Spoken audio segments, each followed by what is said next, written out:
Ժողովի մեծարգո նախագահ, հարգելի փոխնախագահ, հարգելի պատգամավորներ, նախ թույլ տվեք առողջություն մաղթել կորոնավիրուսով վարակված մեր բոլոր պատգամավորներին եւ մեր բոլոր քաղաքացիներին եւ ես ավելի շատ կխոսեմ ոչ թե 19 թվականի կատարողականի թվային ցուցանիշների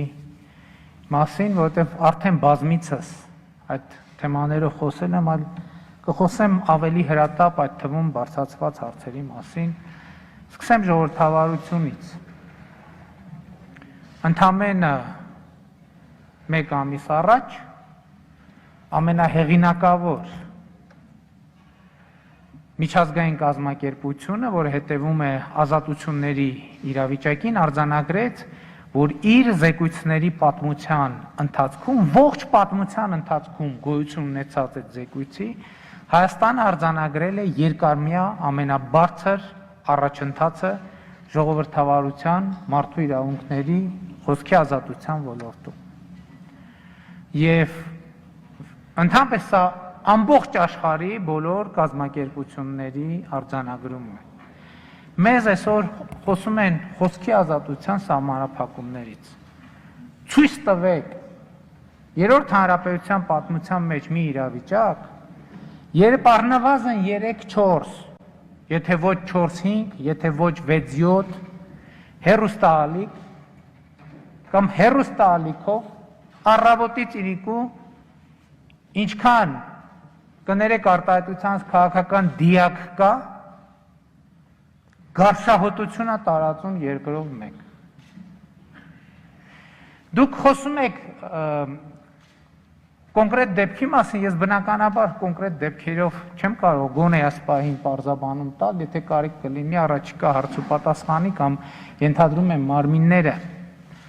կտան պարզաբանումներ, բայց դուք անուն տվեցիք եւ գիտեք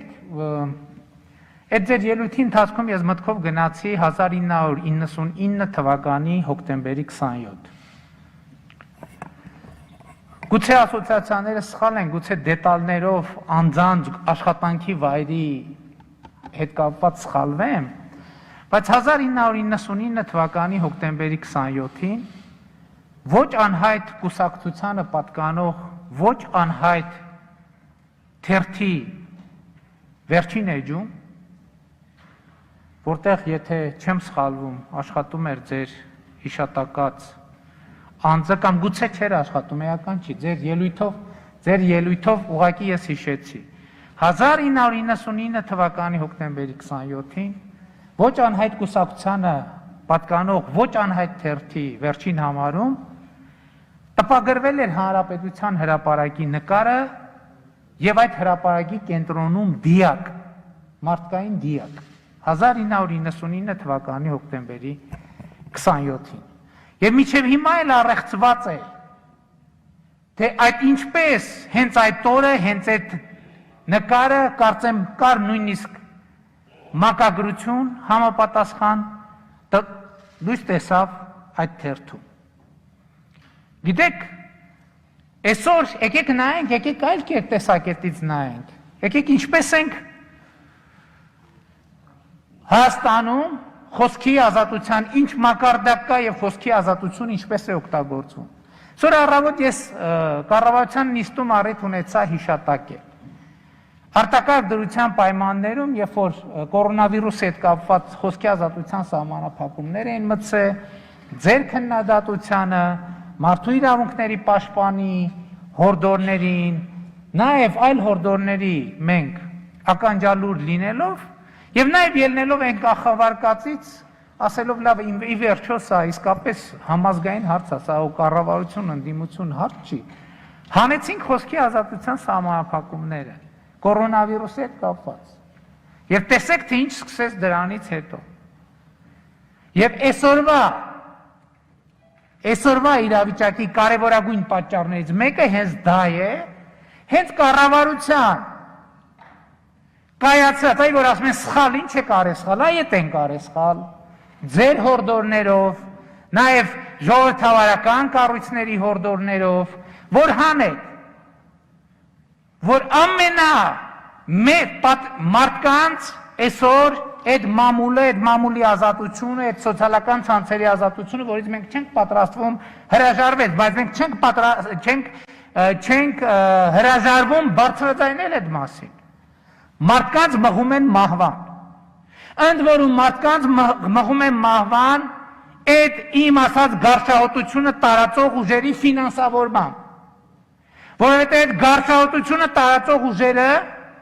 համարում են, որ ինչքան շատ մարդ վարակվի Հայաստանում կորոնավիրուսով, ինչքան շատ մարդ մահանա, այնքան իրենք ավելի բարձր հնարավորություն կունենան խոսալու։ Խոսում են թերթերի մասին, այո ասել ենք և ասում ենք։ Հայաստանի Հանրապետությունում կուսակցությունները, լրատվամիջոցները, հասարակական կազմակերպությունները պետք է լինեն 100%-ով թափանցիկ։ Որ այդ ձեր ասած նախկին նախագահ կոչվածները իրենց թալանած փողերով չբերեն, ֆինանսավորեն ֆեյքերի դասակներ, գումարտակներ և այլ լրատվամիջոցների Հայաստանի նկատմամբ հիբրիդային, Հայաստանի ժողովրդի նկատմամբ հիբրիդային պատերազմ մղելու համար։ Մենք այդ թվում հասարակական կազմակերպություն, այդ չհասկացա, ինչի պետք է կառավարությունը լինի 100% թափանցիկ, իսկ մյուսները պետք է չլինեն, այդ որտեղ է գրված։ Այստեղ այս ամբիոնից խոսում են ֆեյքերի մասին, ֆեյքերի չգիտեմ ինչի մասին, այն մարդիկ, ովքեր աշխատավարձերով, գումարտակներ, դասակներ, 3500 ֆեյք ունեն իրանց տիրապետության տակ, որը ղեկավարում է ազգային ժողովի պատգամավորի կողմից։ Հետո ասել է, որ ժողովրդավարությունը մեզնից եք պաշտպանում։ Ոչ մենք պետք է ժողովրդավարությունը պաշտպանենք ոմանցից, որովհետև ժողովրդավարությունը ամենաթողություն չի։ Ժողովրդավարությունը պատգամավորների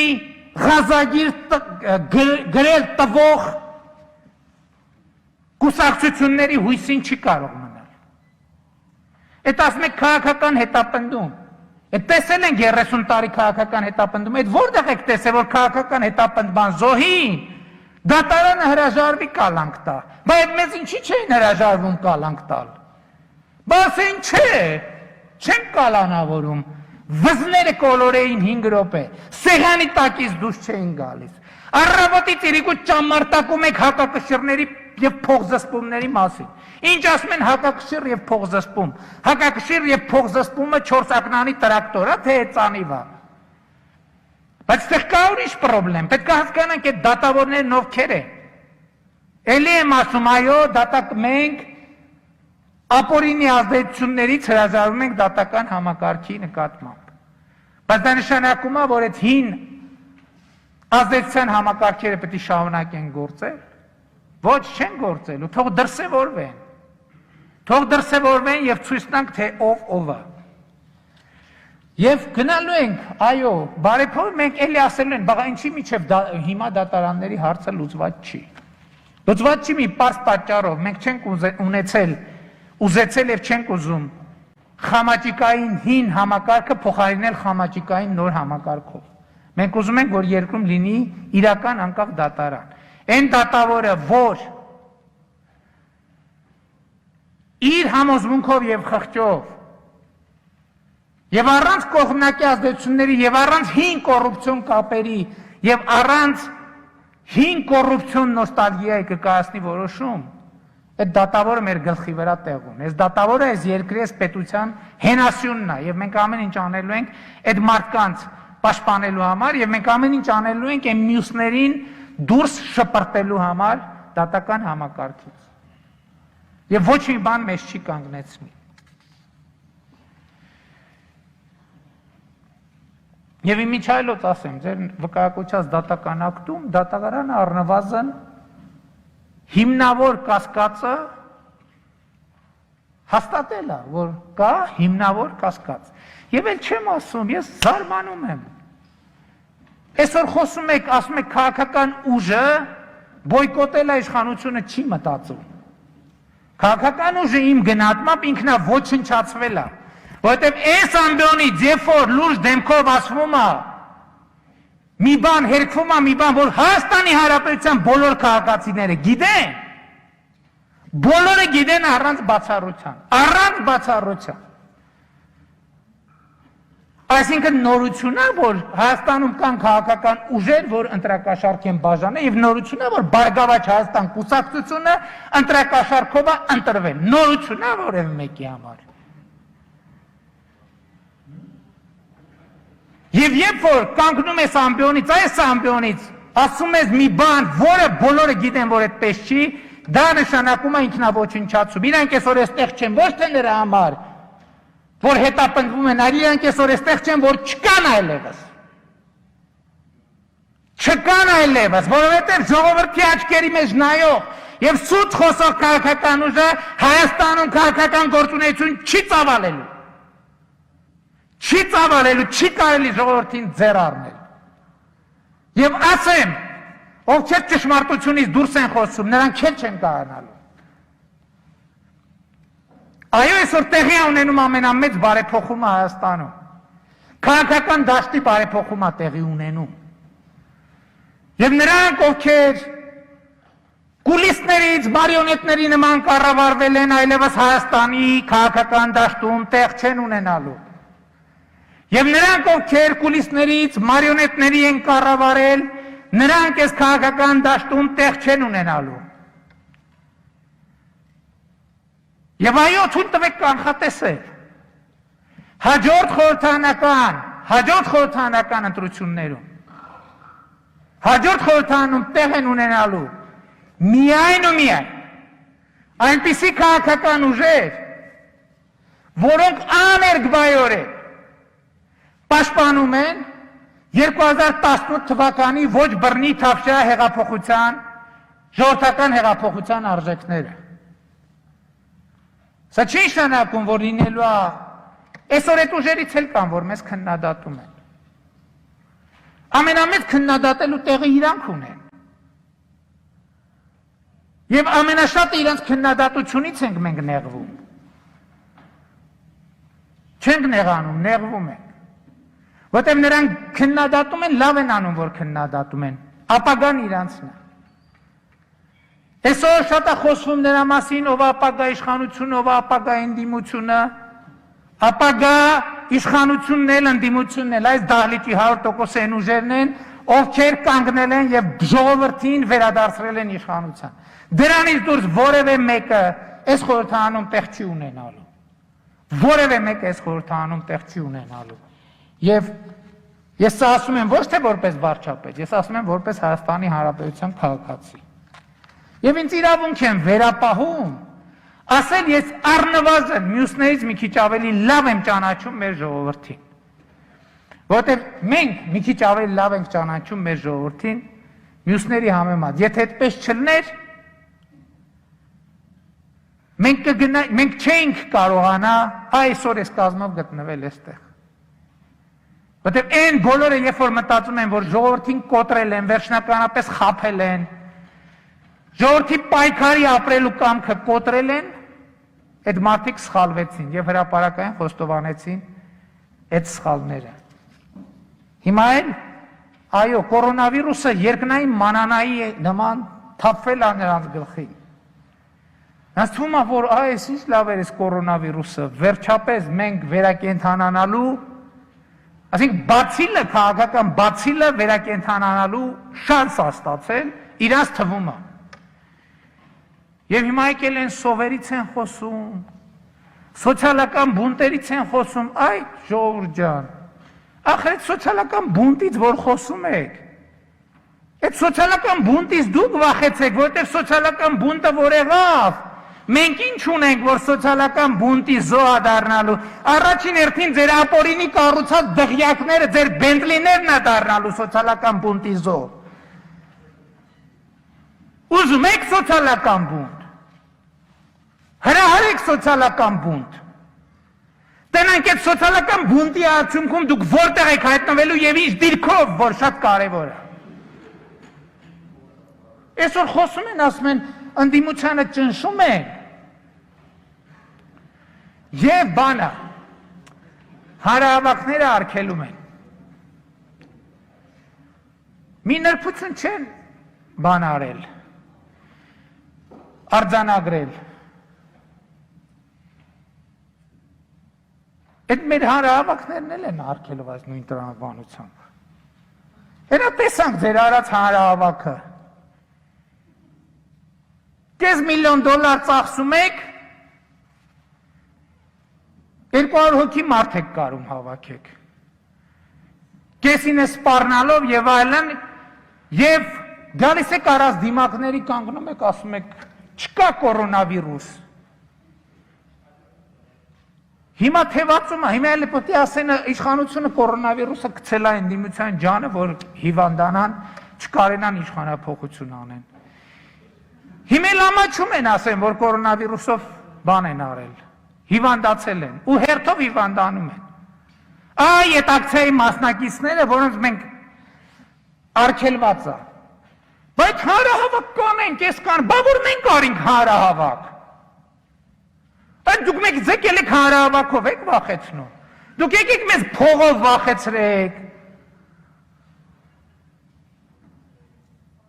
Դուք եկեք վախեցրեք մեզ թալենելու ձեր կարողությամբ։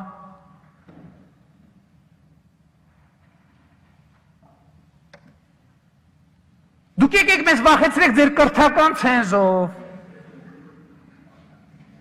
Այդ վախենալու բանը իրոք դուք եկել եք մեզ հանրահավաքով վախեցնում եք։ Այ քեզ բան։ Այստեղ են ասեք կանգնեցրեք ինքնաթիռը, իջնող կա։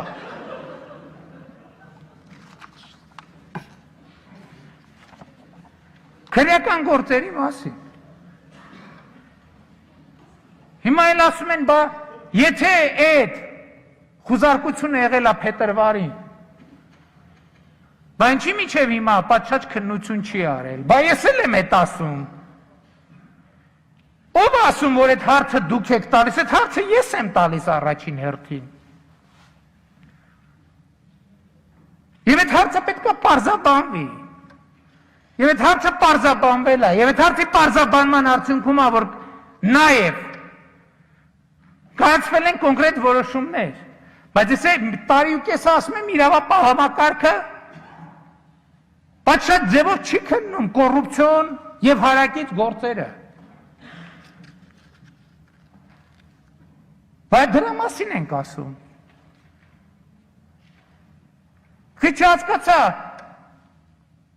կաշառքներ բաժանեն, երկրի կեսը սեփականաշնորհեն։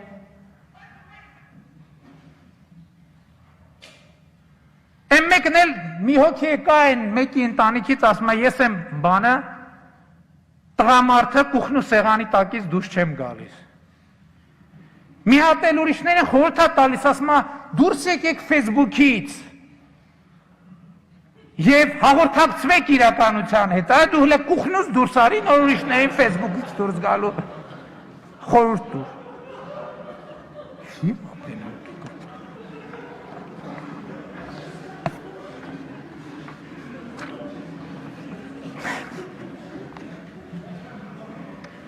Բայց ես ուզում եմ այնուամենայնիվ վերադառնալ չկատարվածին։ Այն միջալոց կապիտալ ծախսերի մասին, որ խոսում եք, ինձ թվում է, թե ես եմ խոսում։ Որովհետև կներեք չնեղանաք էլի հանկարծ։ Բայց դուք սկսել եք այդ կապիտալ ծախսերի մասին այդ հարցադրումներով խոսել։ Այն մի քանի իմ վարած խորհրդակցությունից եւ իմ հրապարակային ելույթներից հետո, երբ որ ես ճշգրիտ այդ նույն բանը ասել եմ։ Հա ճիշտ եք ասում, բայց այդ նույն կապիտալ ծախսերի, եթե այդ ուղղությամբ ենք գնում, բայց այդ բանի բանկային երաշխիքի մասին ինչի եք անդադ խոսում, ժողովուրդ ջան։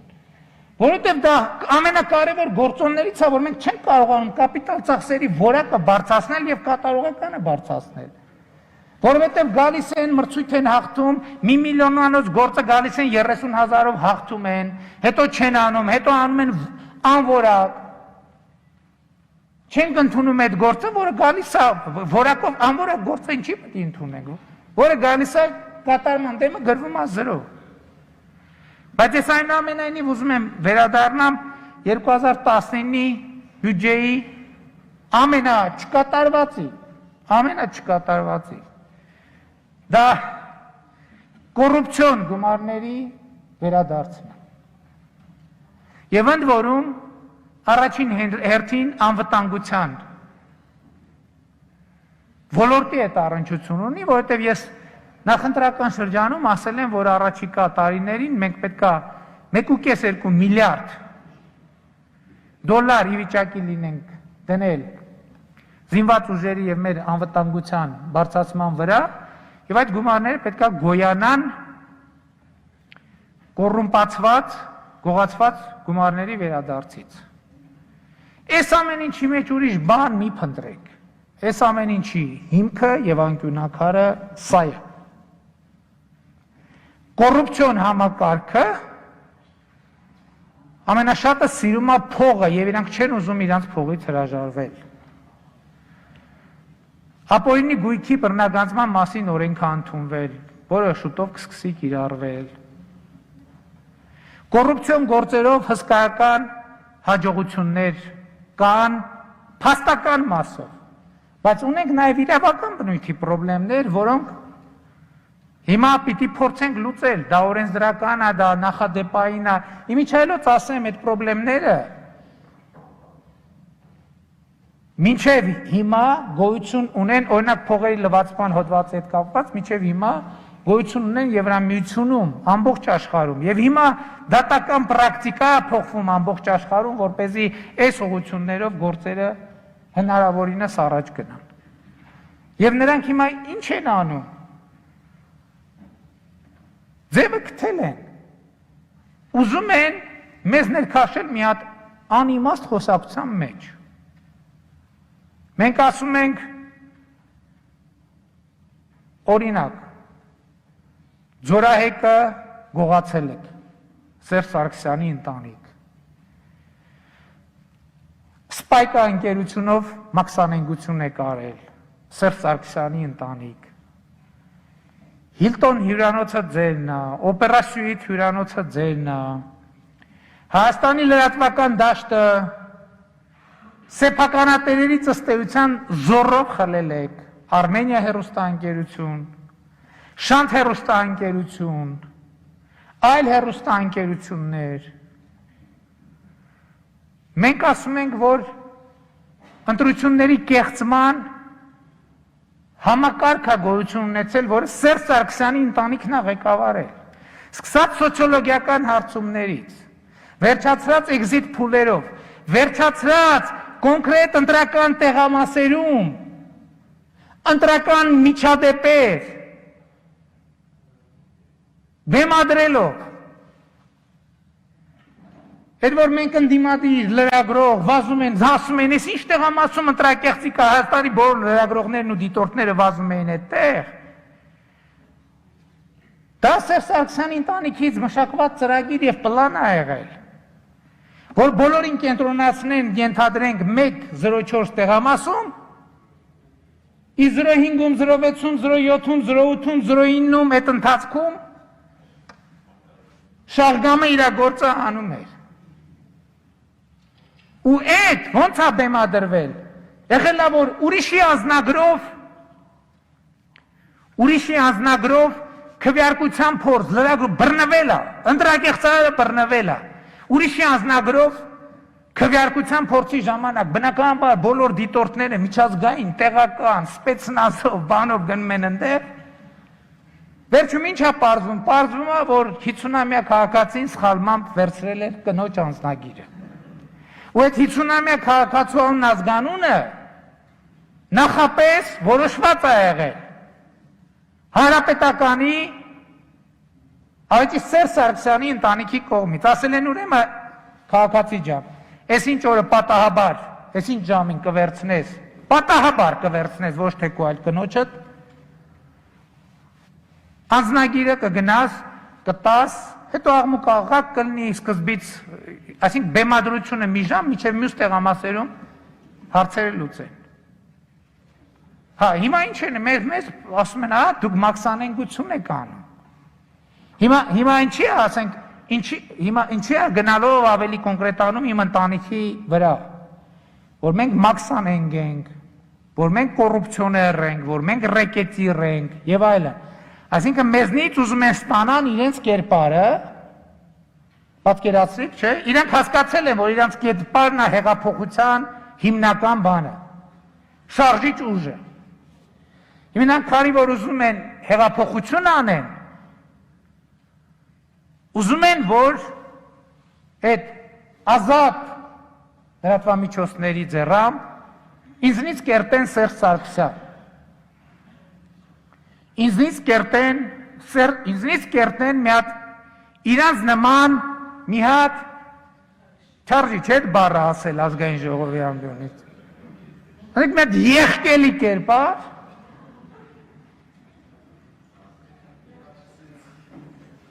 չէ, այն բառը ավելի ընդգրկուն էր, այս գրական վերսան էր այդ բառը։ Սա նրանց ամբողջ նպատակը, բայց այդ նպատակը չի անցնի, որովհետև ֆիլմերից մեջբերումներ անել երև այս ամբիոնից ընդունված չի, բայց մի հատ շատ հայտնի ռուսական ֆիլմ կա շատ հայտնի նախադասությամբ, որ ասում է, ты думаешь, в деньгах сила? Нет, ասում է, в правде сила։ Այսինքն մտածում ես փողի մեջ է ուժը, ոչ ճշմարտության մեջ է ուժը։ Եվ որևէ վարկած չկա, կասկած չկա, որ այդ կոռուպացված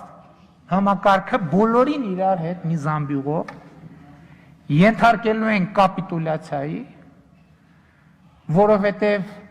մեր թիկունքում, մեր մտքում և մեր սրտում կա միայն մի բան, և այդ մի բանը ճշմարտությունն է, և մենք այդ ճշմարտության հետևից քայլելով ենք եկել հասել ստեղ։ Եվ մենք շարունակելու ենք մեր քայլը ճշմարտության ճանապարհին, ափսոս, որ այդ ճանապարհին շատերը հետ են մնացել, հետ են մնում